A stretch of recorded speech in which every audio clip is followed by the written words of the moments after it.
Scotty, this video is for you. Alright, real quick. I'll make a quick video on dragons.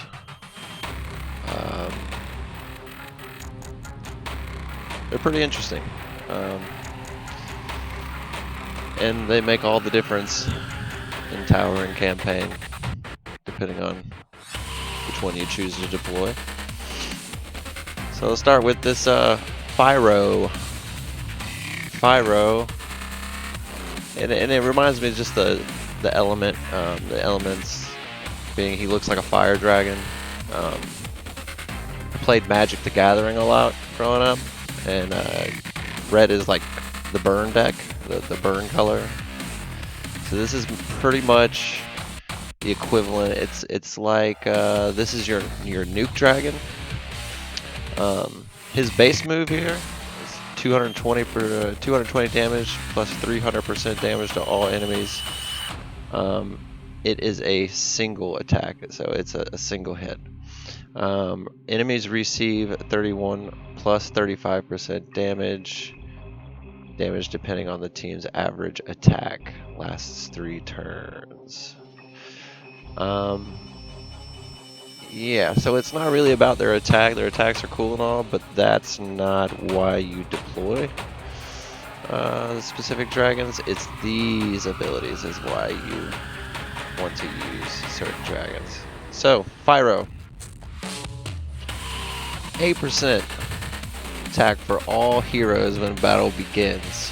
What does that mean? That means he doesn't have to go off before he has a passive that is helping your team. So these passives pretty much all take place at the beginning of battle. So yeah, he's gonna give everybody an attack bonus.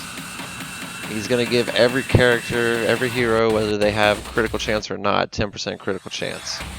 So boom. If it's already somebody with a high critical chance and you run this guy, chances are you're critting 10% more often. Exploding, 20% increased critical damage for all heroes when battle begins. And then lastly, Scorching. Whenever an ally hits skill damage, deals 20% extra damage to the target. So yeah, this guy is the burn guy. This is the guy that is on a blitzing team that you're trying to crit everybody and get in and out of the fight fast. Then we got Glaiveor. Glaiveor is your healing dragon. He deals 160 plus 200% damage to all enemies for 10 hits. So what that means, do not take him against Jane. Do not take him against well, you can take him against Isidore, but don't take him against Jane. You heal, then their team's fully healed too. You don't want that. All allies recover 65% HP. Yeah, so he's got a bigger heal than any of the healers in the game. Increases 10% max HP for all heroes at the beginning of battle. And that stays the whole game. Whenever an ally receives healing, increase healing power by 50.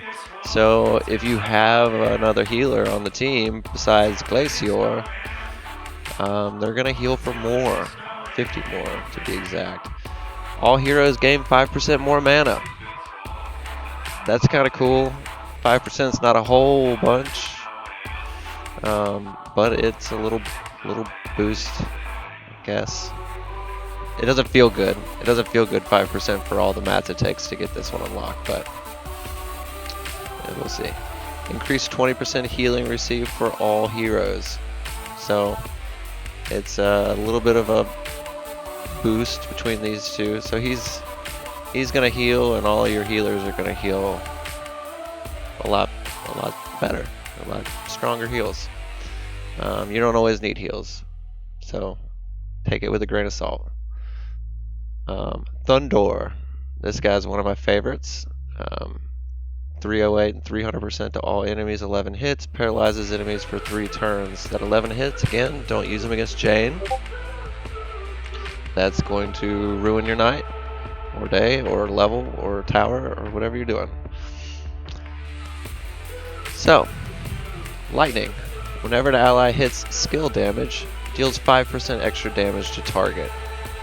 Okay. Rumble. Whenever an ally's hit deals skill damage, has a 10% chance to increase the target's damage taken 10%. That's nice.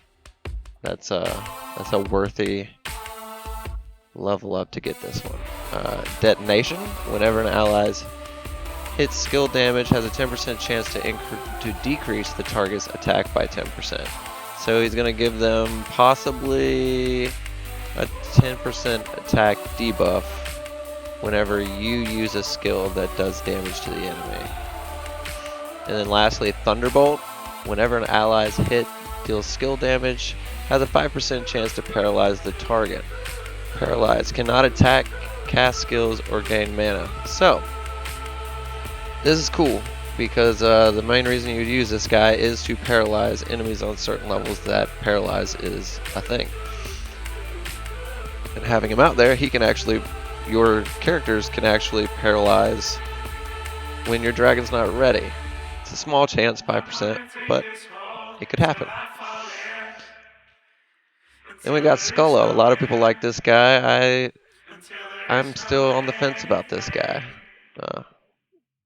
480, 300% damage to all enemies for 6 hits. Still not somebody you want to use against Jane.